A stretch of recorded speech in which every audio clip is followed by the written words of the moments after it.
कड़क की महफिल में पंजाबी आ गए ओए। बहुत ही पुराना सवाल, या यूं कहें कि वो सवालों का तकिया करा कि ब्राउन रंग किसने लिखा था। मेरा वोट जाएगा हनी सिंह। देखिए मैं तो कह रहा हूँ मेरे को रॉयल्टी दे दो। कि गल होनी बंद हुई है, कोई झगड़ा झेड़ा नहीं। गल होनी बंद हुई है, कोई झगड़ा झेड़ा नहीं। ਉਹਦੇ ਬਾਰੇ ਕੁਝ ਮਾੜਾ ਆਖਾਂ ਇੰਨਾ ਜਿਹੜਾ ਨਹੀਂ। ਮੁਹੱਬਤ ਦੇ ਵਿੱਚ ਉਹਨੂੰ ਮੈਂ ਆਜ਼ਾਦ ਛੱਡ ਦਿੱਤਾ। ਮੁੜ ਆਇਆ ਤੇ ਮੇਰਾ ਸੀ, ਨਹੀਂ ਆਇਆ ਤੇ ਮੇਰਾ। ਕੋਈ ਤਾਂ ਗੱਲ ਹੈ ਸੰਗੀਨ ਤੇਰੀਆਂ ਅੱਖਾਂ ਦੀ, ਪੁਤਲੀਆਂ ਵੀ ਹੋਈਆਂ ਨੇ ਰੰਗੀਨ ਤੇਰੀਆਂ ਅੱਖਾਂ ਦੀ। ਕਰ ਦਵਾ ਬਿਆਨ ਜੇ ਲਫ਼ਜ਼ਾਂ ਵਿੱਚ ਤੇਰੀਆਂ ਅੱਖਾਂ ਨੂੰ, ਹੋਈ ਨਾ ਜਾਵੇ ਕਿਧਰੇ ਤੌਹੀਨ ਤੇਰੀਆਂ ਅੱਖਾਂ ਦੀ। आंखें उसकी दरिया थी, मैं उसमें डूब जाता था। वो नाम मेरा जब लेती थी मेरा दिन भी खूब जाता था। वो जब जब मुझसे मिलती थी मैं उसको शेर सुनाता था। वो माथा मेरा चूमती थी मैं शेर भी भूल जाता था। ਧੁੱਪ ਲੱਗੇ ਜੇ ਮੈਨੂੰ ਤੇ ਤੂੰ ਬੱਦਲ ਵਾਂਗ ਹੀ ਛਾ ਜਾਵੇ ਨਾਇਆਬ। ਮੇਰੀ ਚੁੱਪ ਵੀ ਤੈਨੂੰ ਅੰਦਰੋਂ ਅੰਦਰ ਹੀ ਖਾ ਜਾਵੇ। ਉਦਣ ਵੇਖੀ ਯਾਰ ਵੇ ਤੂੰ ਰੌਣਕ ਮੇਰੇ ਚਿਹਰੇ ਦੀ, ਤੇਰੇ ਲਈ ਲਿਖਦੀ ਹੋਵਾਂ ਤੇ ਤੂੰ ਹੀ ਸਾਹਮਣੇ ਆ ਜਾਵੇ। ਜੇ ਪੰਜ ਆਬਾਂ ਦਾ ਵਾਰਿਸ ਤੂੰ ਤੇ ਤੇਰਾ ਪੰਜਾਬ ਮੈਂ ਹੂੰ। ਤੂੰ ਹੋਵੇਂ ਡਾਇਰੀ मैं फूल गुलाब दा हूं। दो पंजाबी कड़क के स्टूडियो आए और छाए। कहते हैं कहानी तब और दमदार हो जाती है जब किरदार में दम हो, किरदार भौकाली हो और किरदार कहानी हो जाने के लिए इतना तपा हो कि उसकी ताप दूर दूर तक बिना उसके पहुंचे ही महसूस की जाए। तब तो जाकर कहानी कालजयी होती है, किरदार को युगों युगांतर तक याद रखा जाता है। और वैसे भी हर एक दमदार कहानी को औसत का किरदार केवल उसे साइड कैरेक्टर ही लगता है। वह अलग बात है कि कई बार साइड कैरेक्टर भी किसी मेन हीरो से कम नहीं लगते। उसका ऑरा उसे बनाता है, निखारता है। हम आप मुख्य किरदार बनने की दौड़ में हैं, अपनी अपनी कहानी के, अपनी अपनी कहानियों में बनने बिगड़ने की रेस में हैं। रेस में बने रहना, इसी को लाइफ कहते हैं। मेरी हमेशा से कोशिश रही है कि मैं आप तक वो पहुंचा पाऊं, आपको वो दिखा पाऊं, वो सुना पाऊं जो बहुत कम लोग दिखाते हैं, बहुत कम लोग सुनाते हैं। अब तक कितना खरा उतर पाया हूं ये तो आप ही बताएंगे, पर फिलहाल फिर से कुछ ऐसा दिखाने सुनाने आया हूं जो आपके दिल तक जरूर पहुंचेगी। और वैसे भी मेरे किरदार की डिमांड भी तो यही है कि वह आपके दिल तक पहुंचे, आपके दिल में घर करे।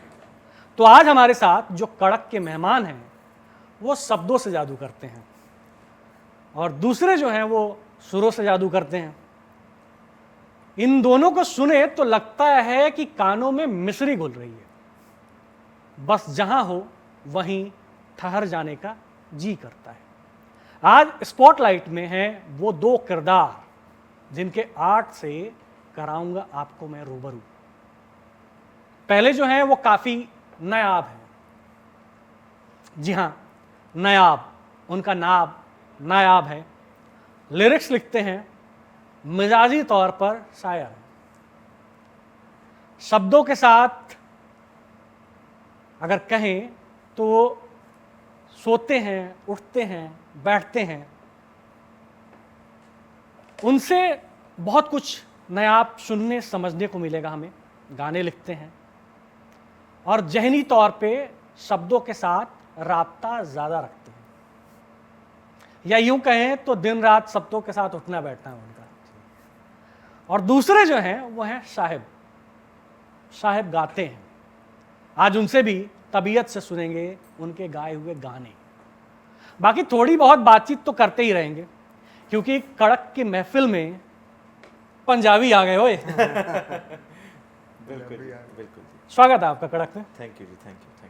नायाब भाई, साहिब भाई, मैं सबसे पहले तो मैं आप दोनों से एक बहुत ही पुराना सवाल, या यूं कहें कि वो सवालों का तकिया कलाम है। जी बिल्कुल। लिरिक्स राइटर हों, सिंगर हों, और वो आएँ और वो भी पंजाबी हों, हाँ जी। तो एक सवाल बहुत फेमस सवाल है और वो बहुत ज़रूरी सवाल भी है। उस ज़रूरी सवाल पे मैं आप दोनों का मत जानना चाहूँगा और जानना चाहूँगा कि ब्राउन रंग किसने लिखा था। हमने तो नहीं लिखा ये जरूरी सवाल था, बिल्कुल जरूरी सवाल। जिस वजह से बादशाह हनी सिंह, तो आज बता दीजिए कि पंजाबी इंडस्ट्री में जो है ब्राउन रंग किसने लिखा। आप लोग तो मतलब लिरिक्स लिखते हैं, उठना बैठना होगा तो पता तो होगी अंदर की बात। सर, ब्राउन रंग जिसने भी लिखा हो, हमने सुना बहुत है और हमने एंजॉय बहुत किया ब्राउन रंग को। मेरा वोट जाएगा हनी सिंह, हनी सिंह। मेरे हिसाब से। आपका वोट? देखिए, मैं तो कह रहा हूँ मेरे को रॉयल्टी दे दो। अगर ऐसा है तो कंट्रोवर्सी चल रही है तो हमें दे दो भाई, कोई बात नहीं। कोई बात नहीं। हम मान लेंगे हमने लिखा।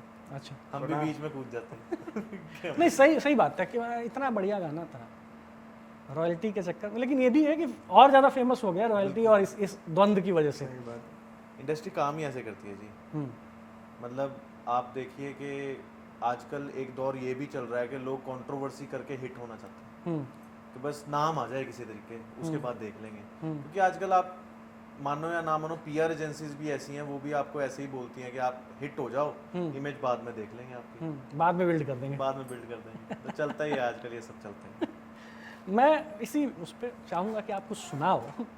देखिए काम की बातें होती रहती हैं। हाँ जी। मेरे दर्शक जो हैं वो ये चाहते हैं कि भाई आर्ट जो वो सामने आए, निखर के आए, और वही हमें सुनना है। बाकी हम पता लगा लेंगे कि नायाब भाई के 4 भाई हैं, 2 बहनें हैं, पिताजी क्या करते हैं, फूफा क्या करते हैं, चाचा क्या करते हैं, हम पता कर लेंगे बाद में। लेकिन हमें जो जानना है नायाब भाई से, सुनना है नायाब भाई को, कि नायाब भाई जो सुनाए तो ठहर जाए। जी, मैं आपको एक शेर सुनाता हूँ जिससे मेरे को अभी तक पहचान मिली है, जो मेरा शेर लोगों ने बहुत पसंद किया, कि गल होनी बंद हुई है, कोई झगड़ा झेड़ा नहीं। गल होनी बंद हुई है, कोई झगड़ा झेड़ा नहीं। ਉਹਦੇ ਬਾਰੇ ਕੁਝ ਮਾੜਾ ਆਖਾਂ ਇੰਨਾ ਜਿਹੜਾ ਨਹੀਂ। ਮੁਹੱਬਤ ਦੇ ਵਿੱਚ ਉਹਨੂੰ ਮੈਂ ਆਜ਼ਾਦ ਛੱਡ ਦਿੱਤਾ। ਮੁੜ ਆਇਆ ਤੇ ਮੇਰਾ ਸੀ, नहीं आया तो मेरा। क्या तो ये हर शख्स, ये एक्सेप्टेंस वाला शेर है, जिसमें मैं ये कहना चाहता हूँ कि मोहब्बत जो है वो बंदिशों में नहीं होती, वो आज़ादी में ही है। मैं हमेशा जितने भी मेरे क्लोज, और मैं खुद भी यही चीज़ मानता हूँ शुरू से, कि आप किसी को जितना मर्जी बांध लीजिए, अगर उस परिंदे ने उड़ना है ना तो वो बस पिंजरा खुलने की वेट कर रहा है। लेकिन अगर आप एक परिंदे को आज़ाद छोड़ते हो फिर भी वो आपके बनेरे पे ही आके बैठता है, तो इसका मतलब उसका आपसे प्यार है, मोहब्बत है, मोहब्बत। तो ये बहुत ज़रूरी है, आज़ाद छोड़ना बहुत ज़रूरी है, तभी तो आपको पता लगेगा कि वो शख्स आपका है या नहीं। कैसे मतलब ये मतलब इतनी तलीनता से लिखना और इतना ठहरावी तौर पे, बिना ठहराव के, अगर मतलब एक आर्ट को आप सुनो, देखो, समझो और लगे कि भाई यही ठहराव है। अगर बहाव है तो फिर तो वो आर्ट नहीं है। अगर आप सुन रहे हो और भूल जा रहे हो तो वो नहीं है। अगर आपके जहन में वो बैठ जा रहा है तब वो आर्ट है। कैसे इसकी मानगी कहाँ से आई, कहाँ से शुरुआत कैसे हुआ? सर मैं ना बहुत टाइम से ही लिखता हूँ, और हम चाहेंगे कि मतलब इस सफ़र को भी अगर आप शायरियों के ज़रिए बीच में उससे रेड करते हुए कहें तो ये ज़्यादा और खूबसूरत हो जाएगा। जिस चीज़ पे मेरे को एक शेर याद आता है, जैसे आपने कहा ना कि मैं इसको ऐसे बताता हूँ कि नायाब कैसे बने, कि कोई कितने गम से गुजरा था शराब बनाते वक्त, कोई कितने गम से गुजरा था शराब बनाते वक्त, खुदा की आंख में आंसू था हिसाब बनाते वक्त, क्या बात है। बिछड़ के मर जाने का वादा निभाया है, मैंने खुद को मारा था नया बनाते वक्त। आए होए होए। तो जो शायरी का लिखने का सफ़र जो मेरा स्टार्ट हुआ था वो 2013 से स्टार्ट हुआ था, जब मैं अपने कॉलेज में गया। मैं LPU से पास आउट हूँ। तो जब मैं वहाँ पे गया हूँ तो मैं एक डायरी मेंटेन करता होता था। मैं उसमें कुछ कुछ लिखता रहता था, आज मेरे दिन में क्या हुआ, आज मेरे को ये चीज़ अच्छी लगी, ये चीज़ बुरी लगी।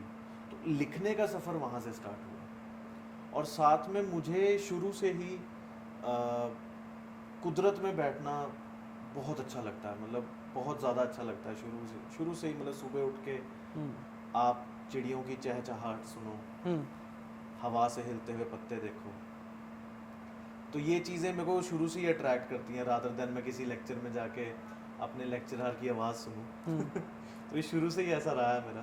तो कुदरत में बैठ बैठ के मैंने एक चीज़ और लिखी थी कि हवा भी तां तेरियां जुल्फां सवारे, तू शीशे नू वेखे ओ तैनू निहारे। हवा भी तां तेरियां जुल्फां सवारे, तू शीशे नू वेखे ओ तैनू निहारे। तू शाम पई ते हो जाना रोशन, तू शाम पई ते रोशन हो जाना, कित्थे ने जाने है जुगनू विचारे। क्या बात है, क्या बात है। तो मुझे ऐसा लगता है कि मेरी ज़िंदगी में जो शायरी का रोल रहा है, मुझे बहुत चीज़ें सीखने को भी मिली, क्योंकि मैंने बहुत लोगों को सुना भी है और पढ़ता भी हूँ। अब मैंने पढ़ना भी स्टार्ट किया हुआ, लेकिन मैं पहले सुनता बहुत था। बहुत लोगों मेरे को बहुत अट्रैक्ट करती हैं चीज़ें। ज़हनी तौर पे शायर होने के लिए क्या टूटना ज़रूरी है? टूटना, मुझे ऐसा लगता है कि देखिए, अगर दिल टूटने की बात है, मुझे ऐसा लगता है दिल एक ऐसी चीज़ है जो किसी भी चीज़ पे टूट जाता है। आपकी अगर कोई बात भी नहीं मानेगा तब भी आपका दिल टूट जाएगा। नॉर्मल आप किसी को कोई बात भी कह दोगे तब भी दिल टूट जाएगा। अब वो इंटेंसिटी जो है वो आप कितना ज़्यादा फील करके उसको लिख सकते हो।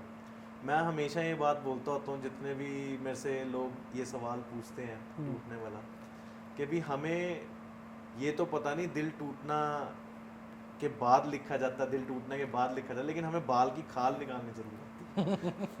भी अगर बात का पतंगड़ बनाना ज़रूर आता है। अभी इतनी सी बात हो गई तो उसको इतना बड़ा कह दिया। जैसे एक चीज़ थी कि तुसी कहा सी हुंदे सवेरे मोहब्बत च, तुसी कहा सी हुंदे सवेरे मोहब्बत च, पर सानू सदा ही मिले हनेरे मोहब्बत च।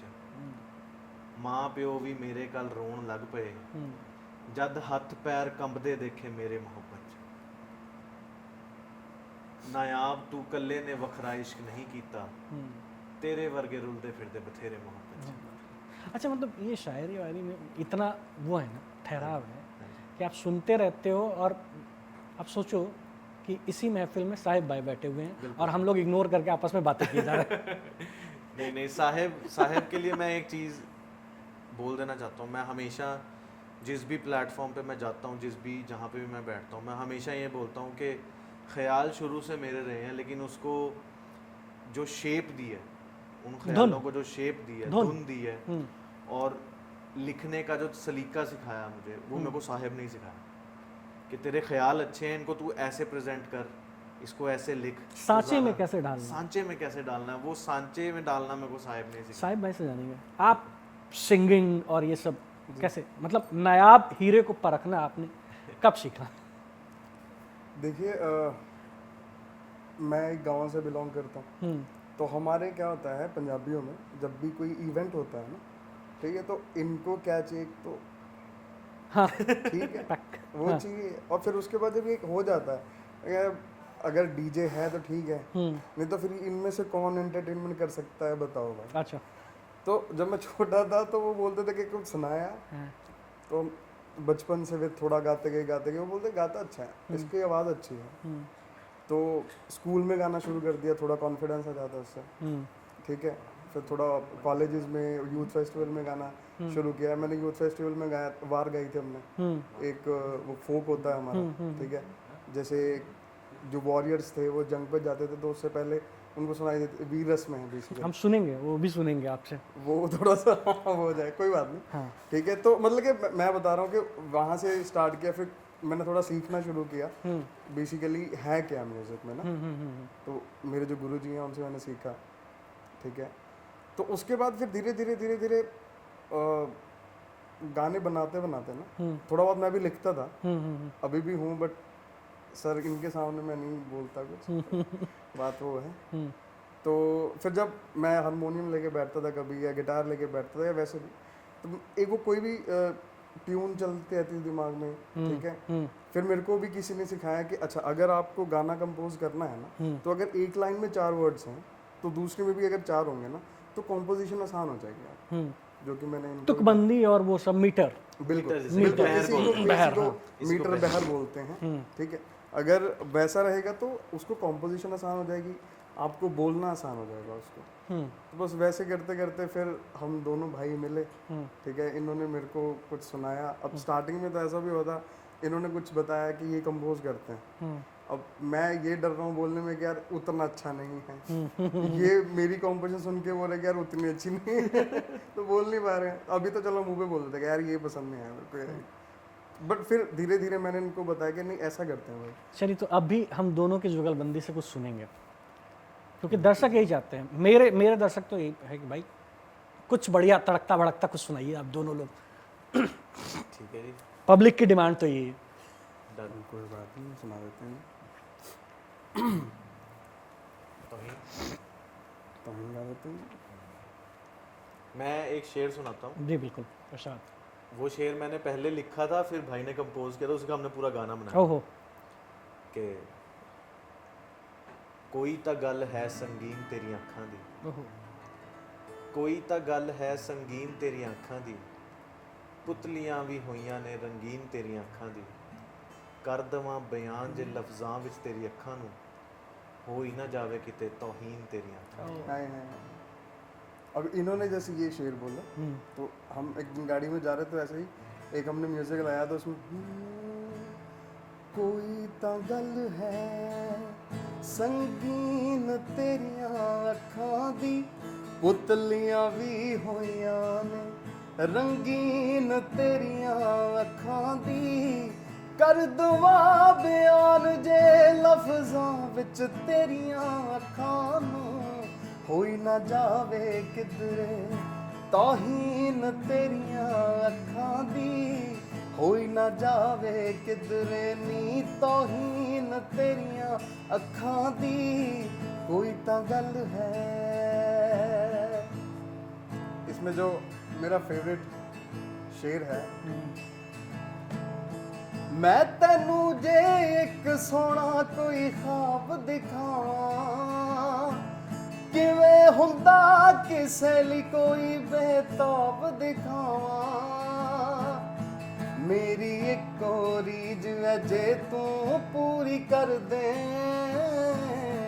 मैं चाहना मैं तैनू अपना पंजाब दिखावां, कोई तां गल है संगीन तेरियां पैरां दी, दीवानी होई जांदी ए ज़मीन तेरियां पैरां दी, कर दवा बयान जे लफ्जां विच तेरे पैरां नूं, होई ना जावे किधरे तौहीन तेरियां पैरां दी, कोई तां गल है। क्या बात, क्या बात, क्या बात, मतलब मन कर रहा है कि सुनते जाए, सुनते जाए। इस गाने के लिए मैं हमेशा ऐसे बोलता हूँ कि एक बार अगर कोई भी जिसको पंजाबी समझ लगती है, क्योंकि इतनी मैं हार्ड पंजाबी भी नहीं लिखता कि लोगों को समझ ना लगे, और मैं हमेशा इस गाने के लिए यही चीज़ बोलता हूँ कि अगर ये कोई गाना सुनेगा गाड़ी में ईयरफोन्स में, वो खो जाएगा इस गाने में, वो कहीं और चला जाएगा। लॉन्ग ड्राइव पे चल रहा हो, लॉन्ग ड्राइव पे गाने चल बज रहा रहे हो, आप सुन के देखिए। हाँ जी, साहिब भाई और बताइए। और बढ़िया भाई। अभी जैसे कि आप अभी बात भी कर रहे थे कि क्या है ना कि इसकी जो आवाज़ है ना, अभी तक मैं उसमें खोया हुआ हूँ कि मैं सवाल कर ही नहीं पा रहा, हो ही नहीं पा रहा है मेरे से, मैं लग रहा है कि अभी भी कानों में चल रहा है वो। मैं कुछ और भी गा देता हूँ। कोई बात नहीं। कैसे ये मतलब क्या होता है ना कि नए लोग ज़्यादा अच्छा बता पाएंगे, क्योंकि पुराने लोग बहुत टेक्निकल टेक्निकलिटी में बहुत ज़्यादा घुस जाते हैं और बहुत ज़्यादा हार्ड कर देते हैं हाँ जी, आम लोगों के लिए हाँ जी, कि एक गाना अगर कंपोज होना है जी तो उसके लिए ज़रूरी और मिनिमम मापदंड क्या होने चाहिए कि एक लिरिक्स हो, वो अच्छी मीटर पे बैठे, फिर वो सुर धुन वो सारा मिक्सअप हो और उसके बाद उन सब का कॉकटेल बन के परोसा जाए। जी क्या ये है, या फिर जो बड़े बड़े तुर्रम खां बता देते हैं कि ये टेक्निकलिटी है, ऐसे जाना पड़ेगा, ये रास्ता है, इस रास्ते से जाओगे तब जाके, क्योंकि आप दोनों जी उभरते हुए आर्टिस्ट हो जी और अब भी आप उतनी ज़्यादा टेक्निकलिटी में नहीं घुसे होगे जितने बाकी लोग हैं, जी बिल्कुल। तो आप ज़्यादा आसानी से बता पाओगे। और हो सकता है कि जिस तरह से यूट्यूब पे हर चीज़ है ना, ये भी वायरल हो जाए कि गाने ऐसे बनते हैं भाई, और उससे जो नए नए आर्टिस्ट हैं वो और आ गया है, नया नया टैलेंट आ गया है। तो मैं वो आप अगर करंट तुरंत अगर आप हम मुझे बना कर दिखा सकते हैं, या कुछ भी जो शब्द हो या मीटर हो, जो कुछ भी। इसमें एक चीज मैं ऐड करता हूँ, जैसे अगर कोई भी गाना कंपोज करना है आपको, जी। ठीक है, मैं अगर कोई सुन भी रहा होगा तो मैं उनको भी बताऊंगा कि सबसे पहले तो जो लिरिक्स हैं वो लिरिक्स का फील क्या है वो आपको पता होना चाहिए। अगर मान के चलो, जैसे आप अभी बात कर रहे थे कि अगर मैं युद्ध की बात कर रहा हूँ तो वहाँ पे वो सांप नहीं बेच सकते, हाँ ठीक है। तो ये सेम चीज़ है कि अगर सैड सॉन्ग है तो अगर मैं उसको रोमांस की तरह से गाऊंगा तो वो आप तक मेरा भाव नहीं पहुंच पाएगा। तो पहले तो ये होना चाहिए, आपको पता होना चाहिए कि अच्छा ये लिरिक्स बोल कर रहे हैं, आपको समझ आनी चाहिए, ठीक है। उसके बाद फिर आप कॉम्पोजिशन अंदर ही होती है आपकी, ठीक है, जो लिखता है उसके अंदर ज़्यादा होती है। अच्छा, ये सवाल बड़ा वो है, मतलब कि इसे थोड़ा मैं कॉमेडी वे में कह लीजिए या सीरियस वे में भी, कि बड़ा सवाल होता है कि पहले लिरिक्स आया या पहले धुन आया, या पहले धुन आया या पहले लिरिक्स। मतलब ये सवाल, ये वो ऐसा वाला सवाल है कि पहले मुर्गी आई या पहले अंडा आया। हाँ जी, हाँ जी। तो क्या होता है, पहले लिरिक्स आता है या पहले धुन आता है कि धुन आया फिर उस पर लिरिक्स बैठानी है, या पहले लिरिक्स आया फिर उस पर धुन बैठानी है? होता क्या है एक्चुअल में?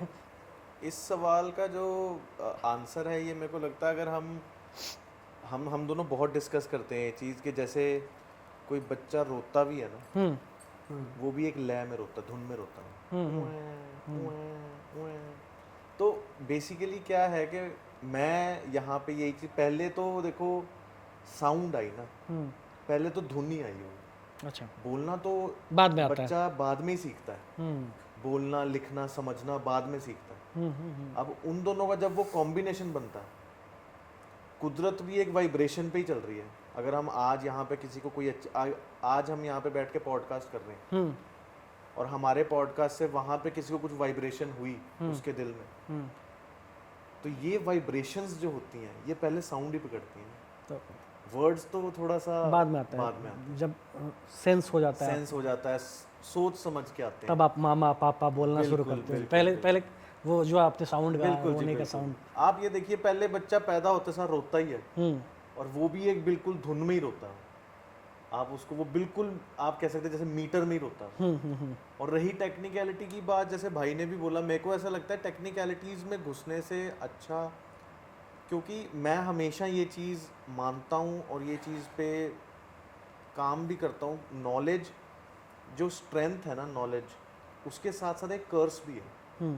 नॉलेज अगर आप ज़्यादा पढ़ जाओगे, नॉलेज गेन हो जाएगी ना, तो आपका वो आप एक कन्फाइंड सर्कल में आ जाओगे कि मैं इसी में ही लिख सकता हूँ। बनावटीपना आ जाएगा। बनावटीपना आ जाता है। लेकिन अगर आप अपने आप को आज़ाद छोड़ोगे थोड़ा सा, तो आपको पता लगेगा नहीं यार, इधर भी धुन है, इधर भी लिरिक्स है, इधर भी है, अच्छा ये ऐसे नहीं है तो ऐसे इसको कर देंगे। अगर आप टेक्निकलिटीज़ में ज़्यादा ना घुसे तो आपको एक आज़ादी मिलती है, एक वो बैरियर आपका टूटता है। नहीं तो आप बहुत कन्फाइंड हो जाते हो। लाइक आर्टिस्ट फील्ड में भी ना ये चीज़ हमेशा रहती है कि जैसे जिसको ज़्यादा टेक्निकलिटीज़ पता है ना, वो किसी छोटे आर्टिस्ट का जाके कंटेंट सुन नहीं पाएगा, क्योंकि उसका दिमाग उसको प्रोसेस ही नहीं करने के, मीटर में नहीं है, ऐसा नहीं है, वैसा नहीं है। तो अपने आप को पहले तो आज़ाद, आपके अंदर वो फीलिंग होनी चाहिए सबसे पहले। अगर आप मान लो मोहब्बत लिख रहे हैं तो आपने वो मोहब्बत की होनी चाहिए, या आपके अंदर वो मोहब्बत होनी चाहिए। अगर आप कुछ सैड लिख रहे हैं, मैं चाहूँगा कि आप दोनों लोग उसको सुनाए उसी टाइप से बना के, on the spot on the spot कुछ बनाइए। एक कविता है मेरी, जी उसको ट्राई करते हैं अभी बिल्कुल। हम, क्योंकि बात कर भी रहे थे उसको थोड़ा हाँ कंपोज करने का। बहुत पुरानी कविता है मेरी कि आंखें उसकी दरिया थी, मैं उसमें डूब जाता था, वो नाम मेरा जब लेती थी मेरा दिन भी खूब जाता था, वो जब जब मुझसे मिलती थी मैं उसको शेर सुनाता था, वो माथा मेरा चूमती थी मैं शेर ही भूल जाता था, नदी किनारे बैठ के हम बातें किया करते थे, वो बातें इतनी करती थी उसका गला ही सूख जाता था, परियां उससे जलती थी, फरिश्ता खौफ खाता था, वो सूरज को जब तकती थी बादल ही छा जाता था, दिल तो उसने बहुत लिए तोड़े भी तो उतने ही, नायाब की बारी आती थी उसका बदन ही कांप जाता था। ओहो आंखें उसकी दरिया थी। ट्राई करते हैं।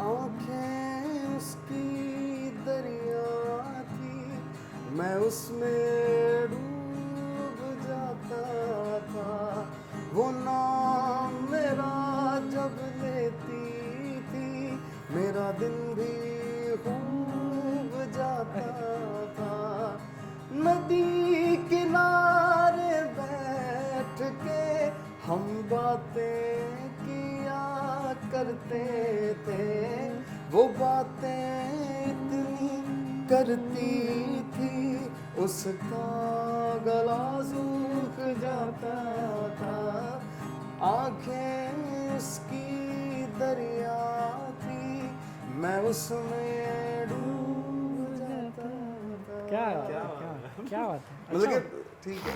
अब अच्छा बना अच्छा बना अच्छा अच्छा बना। और कुछ सुनाइए। देखिए अब बातचीत करने का मन नहीं कर रहा है, मन कर रहा है कि मैं सुनते जाऊं। चलो मैं इस पे एक चीज और सुनाता हूँ।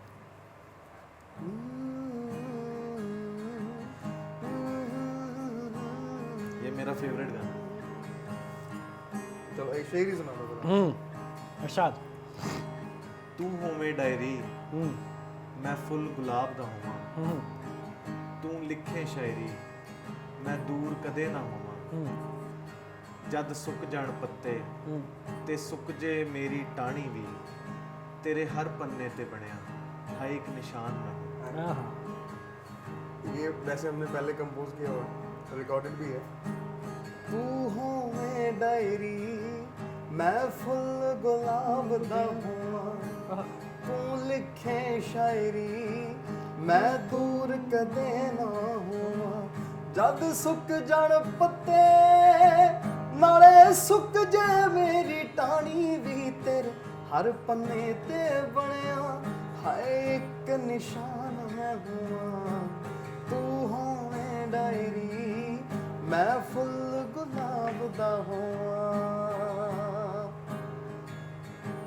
हाँ बदतमीज है गया आपा चोरी कर लिए, तेरी एक कीमती चीज आपा चोरी कर लिए, तू नहीं ते तेरी वे खुशबू ही नाल रहे, इस करके तेरी कमीज आपा चोरी कर लिए, जे पुछे इश्क की हुंदा है तां तेरा जवाब मैं होवां, तू होवे डायरी मैं फुल गुलाब दा होवां, तू लिखे शायरी मैं दूर कदे ना होवां। मैं आप भी सुन इस शेर में मंजर कशी देखना आप, ये वाला उसका। एक लड़की क्या कह रही है, ਧੁੱਪ ਲੱਗੇ ਜੇ ਮੈਨੂੰ ਤੇ ਤੂੰ ਬੱਦਲ ਵਾਂਗ ਹੀ ਛਾ ਜਾਵੇ, ਨਾਇਆਬ ਮੇਰੀ ਚੁੱਪ ਵੀ ਤੈਨੂੰ ਅੰਦਰੋਂ ਅੰਦਰੀ ਖਾ ਜਾਵੇ, ਉਦਣ ਵੇਖੀ ਯਾਰ ਵੇ ਤੂੰ ਰੌਣਕ ਮੇਰੇ ਚਿਹਰੇ ਦੀ, ਤੇਰੇ ਲਈ ਲਿਖਦੀ ਹੋਵਾਂ ਤੇ ਤੂੰ ਹੀ ਸਾਹਮਣੇ ਆ ਜਾਵੇ, ਜੇ ਪੰਜ ਅਬਾਂ ਦਾ ਵਾਰਿਸ ਤੂੰ ਤੇ ਤੇਰਾ ਪੰਜਾ अब मैं हूँ तू होवे डायरी मैं फुल गुलाब दा हूँ। आप दोनों आर्टिस्टों को देख के ना मेरे अंदर का आर्टिस्ट उबाले मार रहा है। आप भी सुनाइए कुछ। मैं सुनाता हूँ कि मैं हिंदी लिखने वाला हाँ आदमी। जी हाँ जी मैंने पंजाबी आप लोगों को देख के ट्राई किया, हाँ जी हाँ जी बिल्कुल बिल्कुल स्वागत मेनू में पंजाबी डाला हाँ जी बिल्कुल कि स्वागत है। सुन कदरदान वे हाँ, ये उसदा फरमान वे, ये आशिक हीर दा सजदा करेगा, रांझा जीवे पत्थर खाकर मरेगा, इसे दर दर ठोकर खाना है, इसे हद से गुजर जाना है, हाय हाय हीर के शक्ल में नागिन डसेगी, इसे बीच चौराहे फांसी लगेगी, इसे बीच चौराहे फांसी लगेगी। क्या बात है। क्या बात तो क्या बात है क्या बात। जहनी तौर पे ठीक है, मीटर और वो पंजाबी तौर पे ग्रामेटिकली अभी आपको कहा ना टेक्निकलिटीज में कुछ नहीं। मैं तो वैसे ही ख्याल सुनता हूँ कि सोच बड़ी अच्छी है। एक मैं पंजाबी की एक नज़म है, मैं बहुत सुनाता हूँ, मैंने बहुत जगह पे सुनाई भी है, मैं फिर भी सुनाता हूँ यहाँ पे भी। नज़म का उन्वान है मजदूर के कदे नहीं कहा कि रोटी चो लज्जत नहीं है, मैं मजदूर दा मुंडा मेरा मसला मोहब्बत नहीं नहीं दो वक्त दी रोटी मिल जे बुढ़ापे ਲਈ कोई सोटी मिल जे इन्ने कूने चाह मेरे बहुत वड्डे नहीं राह मेरे ਕੰਮ ਕਰਦੇ ਸੁਨੇਹਾ ਮਿਲਿਆ ਮਾਂ ਮੇਰੀ ਬਿਮਾਰ ਵੀ ਹੈ ਡਾਕਟਰ ਮੇਰੀ ਮਾਂ ਦਾ ਪਿੰਡਾ ਨੋਚਣ ਦੇ ਲਈ ਤਿਆਰ ਵੀ ਹੈ ਅੱਜ ਇੱਕ ਘਰ 'ਚ ਲੈਂਟਰ ਪਾਉਣਾ ਘਰ ਜਾਣ ਦੀ ਇਜਾਜ਼ਤ ਨਹੀਂ ਹੈ ਮੈਂ ਮਜ਼ਦੂਰ ਦਾ ਮੁੰਡਾ ਮੇਰਾ ਮਸਲਾ ਮੁਹੱਬਤ ਨਹੀਂ ਹਾਲਾਤਾਂ ਤੋਂ ਸਿੱਖ ਵੀ ਲੈਣਾ ਮੈਂ ਥੋੜਾ ਬਹੁਤਾ ਲਿਖ ਵੀ ਲੈਣਾ ਉਦਾਸੀ ਏ ਕਿਸੇ ਹੋਰ ਚੀਜ਼ ਦੀ ਜੇਬ ਫਟ ਗਈ ਫੇਰ ਕਮੀਜ਼ ਦੀ ਧਾਗੇ ਦਾ ਮੁੱਲ 10 ਰੁਪਈਆ ਮੇਰੇ ਉੱਤੇ ਰਿਹਾ ਹੱਸ ਰੁਪਈਆ ਮੇਰੇ ਕੋਲ ਥੋੜੇ ਘੱਟ ਰੁਪਏ ਨੇ ਔਖੇ ਸੌਖੇ 8 ਰੁਪਏ ਨੇ 8 ਰੁਪਏ 'ਚ ਕੀ ਹੁੰਦਾ ਏ ਕੋਈ ਜੇਬ ਦਾ ਲੀੜਾ ਸੀ ਹੁੰਦਾ ਏ ਰਾਤ ਹੋ ਗਈ ਸੋ ਜਾਨਾ ਵਾਂ ਹੋਰ ਮੇਰੇ 'ਚ ਤਾਕਤ ਨਹੀਂ ਹੈ ਮੈਂ ਮਜ਼ਦੂਰ ਦਾ ਮੁੰਡਾ मेरा मसला मोहब्बत क्या खूबसूरत है। बिल्कुल जी, हर किसी का मसला मोहब्बत है। हर किसी का मसला मोहब्बत नहीं है, रोटी कपड़ा मकान भी है। बिल्कुल जी बिल्कुल, ये तो है ही है। वो कहते हैं कि शायरी भी भूखे पेट नहीं हो सकती ना। मैं चाहता हूँ कि आप दोनों मिलके एक और कुछ जुगलबंदी सुनाएं बेस्ट जो हो, और उसके साथ हम लोग क्योंकि देखिए क्या है ना कि पूरी की पूरी रात हम बैठे रहेंगे और ये महफिल खत्म होने वाली है। हाँ बिल्कुल, ये चलते रहेगी बिल्कुल, लेकिन समय की पाबंदियां हैं तो हमें वो भी करना है। तो आप दोनों मिलके एक कुछ बेस्ट सा एक सुनाओ कि अंत में जाते जाते ना वो जहन में एकदम तबीयत से बैठ जाए। तो मैंने जो शुरू में अपना एक शेर सुनाया था जिससे मुझे लोग पहचानते भी हैं और जिन्होंने जो लोगों ने बहुत ज़्यादा सुना है, उसी का हमने एक गाना भी बनाया था उसी शेर से। मैं वही शेर दोबारा सुनाऊंगा, भाई गाएंगे कि गल होनी बंद हुई है कोई झगड़ा झेड़ा नहीं ਉਹਦੇ ਬਾਰੇ ਕੁਝ ਮਾੜਾ ਆਖਾਂ ਇੰਨਾ ਜਿਹੜਾ ਨਹੀਂ ਮੁਹੱਬਤ ਦੇ ਵਿੱਚ ਉਹਨੂੰ ਮੈਂ ਆਜ਼ਾਦ ਛੱਡ ਦਿੱਤਾ ਮੁੜ ਆਇਆ ਤੇ ਮੇਰਾ ਸੀ ਨਹੀਂ ਆਇਆ ਤੇ ਮੇਰਾ ਨਹੀਂ। गल होनी बंद होई है कोई झगड़ा झेड़ा नहीं ओदे बारे माड़ा आखां ना जेड़ा नहीं गल होनी बंद होई है कोई झगड़ा झेड़ा नहीं ओदे बारे माड़ा आखां ना जेड़ा नहीं ਮੁਹੱਬਤ ਦੇ ਵਿੱਚ ਉਹਨੂੰ ਮੈਂ ਆਜ਼ਾਦ ਛੱਡ ਦਿੱਤਾ ਮੁੜ ਆਇਆ ਤੇ ਮੇਰਾ ਸੀ ਨਹੀਂ ਆਇਆ ਤੇ ਮੇਰਾ ਨਹੀਂ ਗੱਲ ਹੋਣੀ ਬੰਦ ਹੋਈ ਐ ਕੋਈ ਝਗੜਾ ਝੇੜਾ ਨਹੀਂ ਉਹਦੇ ਬਾਰੇ ਮਾੜਾ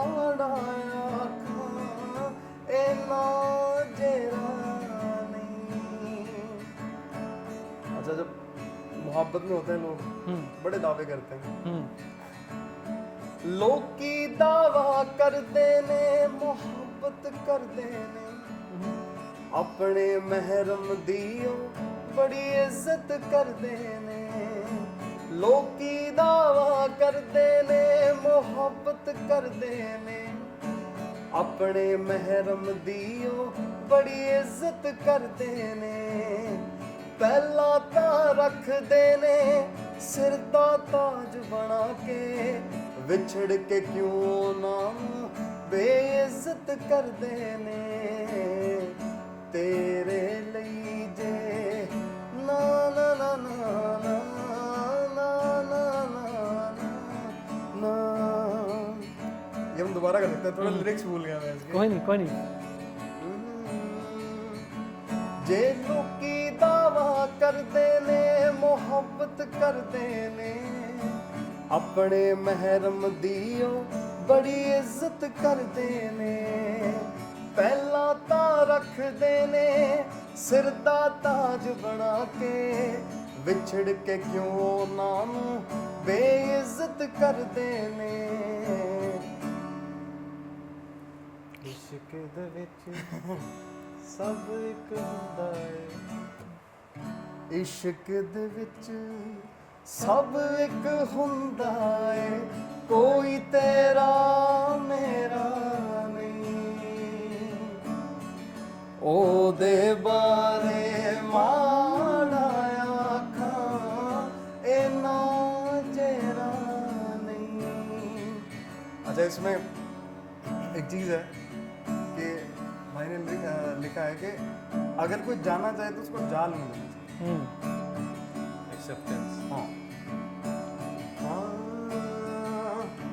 जे झूठी सौहां खांदे ने ते खाण दो जे शर्म दा चोगा लांदे ने ते लाण दो जे झूठी सौहां खांदे ने ते खाण दो जे शर्म दा चोगा लांदे ने ते लाण दो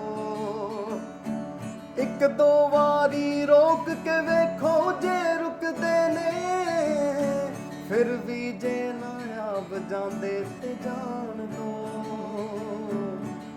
जे कोई जाना चाहे ता कसूर ए तेरा नहीं ओ दे बारे माड़ा आखां इना जेरा नहीं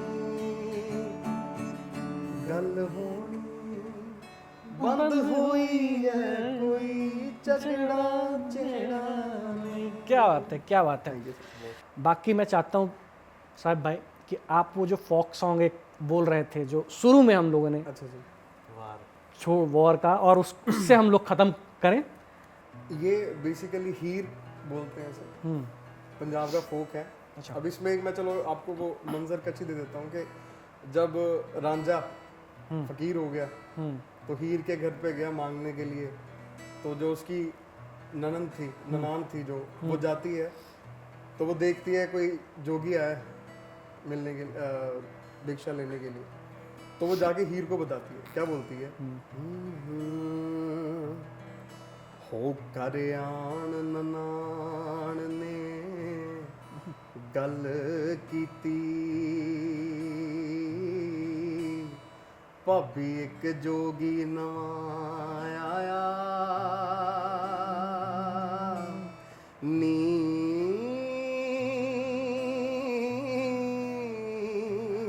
हो कन्नी उस दे दर्शनी मुंदरा ने हो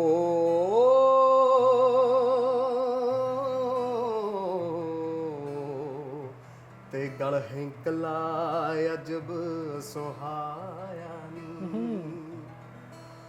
फिरे ढूंढदा विच हवेलियां दे